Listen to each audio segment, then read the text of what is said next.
2026 ஐபிஎல்லுக்கான அட்டவணை இன்றிரவு 7 மணிக்கு வெளியாகும் என்று முக்கிய செய்தி வெளியாக இருக்கிறது. கூடுதல் விவரங்களோடு செய்தியாளர் மணிகண்டன் இணைந்திருக்கிறார். மணிகண்டன், ஐபிஎல் போட்டிக்கான அட்டவணை இன்னைக்கு வெளியாகும்னு சொல்லப்பட்டிருக்கு. எதிர்பார்ப்புகள் என்னென்ன, மேலும் விவரங்களை பதிவு செய்யுங்க. ஐபிஎல் 2026 பொறுத்தவரையில இந்தியாவில் முக்கியமான 4 மாநிலங்கள்ல சட்டமன்ற தேர்தல் நடைபெறுவதால 2 கட்டமாக அட்டவணை வெளியாக இருப்பதாக தகவல்கள் கிடைத்திருக்கிறது. 2 நாட்களுக்கு முன்பாக பிசிசிஐ செக்ரட்டரி தேவ்ஜித் சைக்கியா கூறும்போது 2 நாட்கள்ல இந்த அட்டவணை வெளியிடப்படும். 2 கட்டமாகத்தான் இந்த அட்டவணை வெளியிடப்பட இருக்கிறது.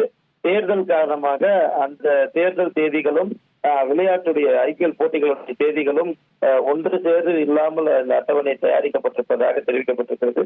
மேலும் மார்ச் 28ஆம் தேதி ஐபிஎல் போட்டிகள் துவங்குவதாக 5 நாட்களுக்கு முன்பாக அறிவிப்பு வெளியாகி இருந்த நிலையில மே 31ஆம் தேதி வரை ஐபிஎல் போட்டிகள் நடைபெற இருக்கிறது என்பது கூடுதல் தகவலாக இருக்கிறது.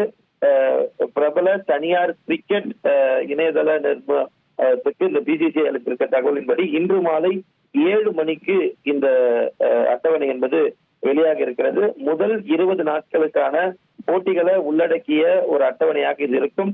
மேலும் கூடுதலாக முதல் போட்டி பெங்களூருல இருப்பதற்கான வாய்ப்பு இருப்பதாகவும், அதுல நடப்பு சாம்பியனான ராயல் சேலஞ்சர்ஸ் பெங்களூரு அணியுடன் சென்னை சூப்பர் கிங்ஸ் அணி மோதுவதற்கான வாய்ப்புகள் அதிகமாக இருப்பதாகவும் ஐபிஎல் வட்டாரங்கள் தகவல் தெரிவித்திருக்கிறது. இந்த நிலையில முதல் அட்டவணை இன்று மாலை 7 மணிக்கு வெளியாக வாய்ப்பு இருப்பதாக அந்த தனியார் கிரிக்கெட் நிறுவனத்தின் மூலமாக தகவல் கிடைத்திருக்கிறது.